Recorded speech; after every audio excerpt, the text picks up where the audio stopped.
प्रस्तुतचा अर्ज हा हिंदू विवाह कायदा कलम 13(1) अन्वये विवाह विच्छेदन करण्यासाठी अर्जदार यांनी दाखल केलेला आहे.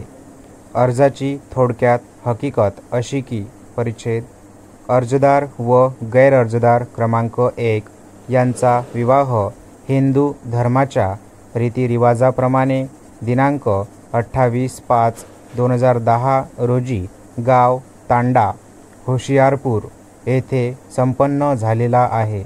लग्नानंतर अर्जदार व गैरअर्जदार क्रमांक 1 हे अर्जात वर नमूद पत्त्यावर राहण्यास गेले. अर्जदार व गैरअर्जदार क्रमांक 1 यांना सदरच्या विवाह संबंधातून 2 अपत्ये आहेत. मुलीचे नाव कुमारी दिशा नाई असून ती 6 वर्षाची आहे. मुलाचे नाव कुमार वंश नाई असून तो 3 वर्षाचा आहे. सद्यस्थितीत मुलगा वंश हा गैरअर्जदार क्रमांक 1 च्या ताब्यात असून दिशा अर्जदाराच्या ताब्यात आहे. अर्जदार व गैरअर्जदार क्रमांक 1 यांच्या लग्नात अर्जदार व त्याच्या कुटुंबाने गैरअर्जदार यांच्याकडे कोणत्याही प्रकारची पैशाची वा वस्तूची मागणी केली नाही अथवा कोणत्याही प्रकारचा हुंडा घेतला नाही. त्यांचे लग्न हे अरेंज मॅरेज आहे.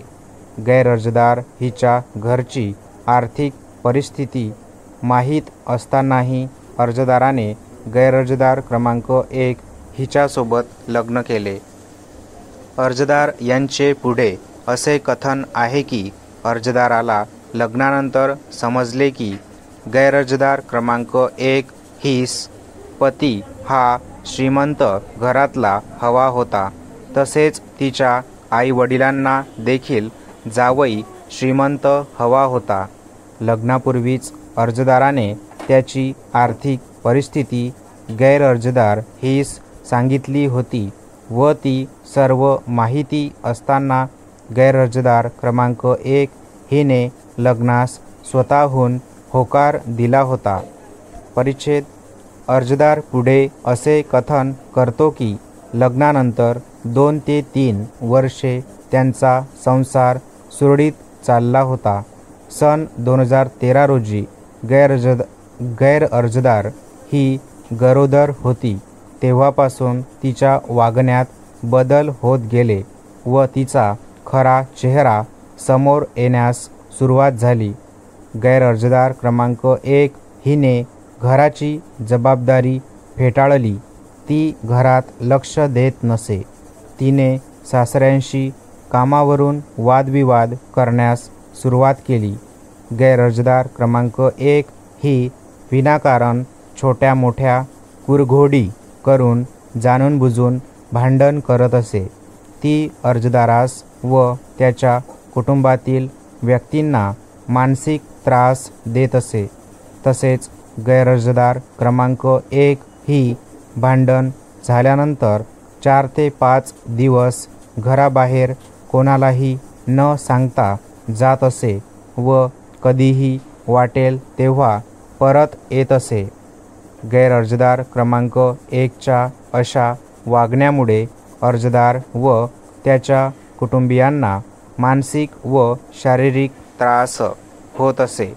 परिच्छेद अर्जदार पुढे असे कथन करतो की अर्जदाराची आर्थिक परिस्थिती माहीत असताना देखील गैरअर्जदार क्रमांक 1 ही विनाकारण अर्जदाराकडे पैशाची मागणी करत असे व बाहेर फिरण्यासाठी बाहेर खर्च करण्यासाठी पैसे उधळत असे.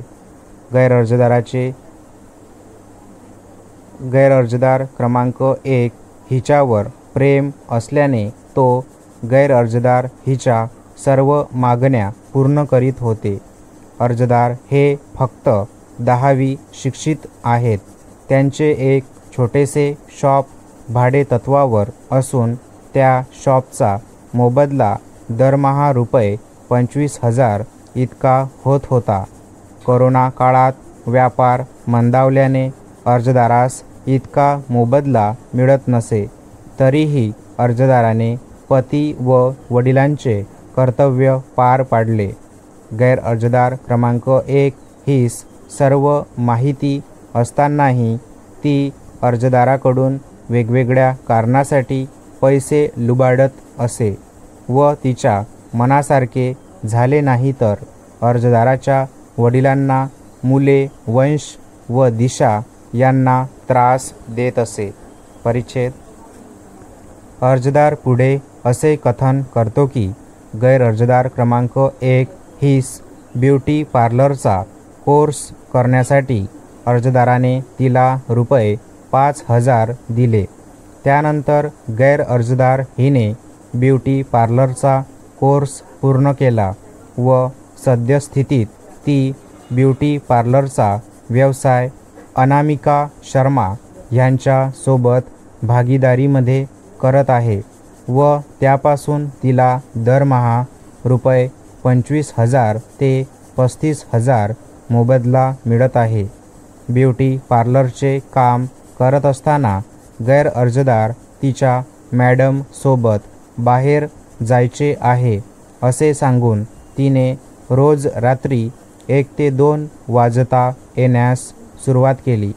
त्याबाबत अर्जदाराने तिला विचारले असता तिने उडवाउडवीची उत्तरे दिली व मी काय करायचे ते करीन, तू मध्ये पडू नको अशी तिने धमकी दिली. गैर अर्जदार हिचा कोर्स पूर्ण झाल्यानंतर तिने नेहमीच कामाला प्राधान्य दिले व त्यामुळे तिचे घराकडे दुर्लक्ष होत असे. तिचे घरातील कामे करणे कमी झाले. लहान मुलांकडे लक्ष देणे कमी झाले. लहान मुलांचे संगोपन अर्जदाराचे वडीलच करत असत व इतकेच नव्हे तर घरातील कामकाज खूप वेळा अर्जदाराचे वडील व अर्जदार स्वतः करत असे. गैर अर्जदार हिने तिच्या व्यवसायाला प्राधान्य दिल्याने मुलांकडे दुर्लक्ष होत असे व मुले खूपदा आजारी पडत असत व मुलांचे आबाल होत असे. परिच्छेद. अर्जदार पुढे असे कथन करतो की 2018 साली गैर अर्जदार हिने पैसे न दिल्यामुळे आत्महत्या करण्याचा प्रयत्न केला होता. तिने चाकूने स्वतःच्या मनगटावर वार करण्याचा प्रयत्न केला व स्वतःच्या गळ्यावर देखील चाकू ठेवला होता. तसेच ती अश्लील शिवीगाळी करत असे. या सर्व नाटकामागे तिचा उद्देश फक्त अर्जदाराकडून पैसे उकळणे एवढाच असायचा. तसेच मानसिक, आर्थिक व शारीरिक त्रास अर्जदारास व त्याच्या परिवाराला देणे इतका होता. गैर अर्जदार हे सर्व नाटक तिच्या पालकांच्या भावाच्या व अनामिका यांच्या सांगण्यावरून करत असे. तसेच गैर अर्जदार हिने तिच्या सासऱ्यांना घराबाहेर काढून टाकले व त्यांच्यावर खोटे आरोप करून खोटी फिर्याद नोंदविण्याची धमकीही दिली. त्यामुळे अर्जदाराचे वडील घाबरून 6 ते 7 महिने एका स्वामीनारायण मंदिरात राहून त्यांचा उदरनिर्वाह करीत असे. स्टॉप.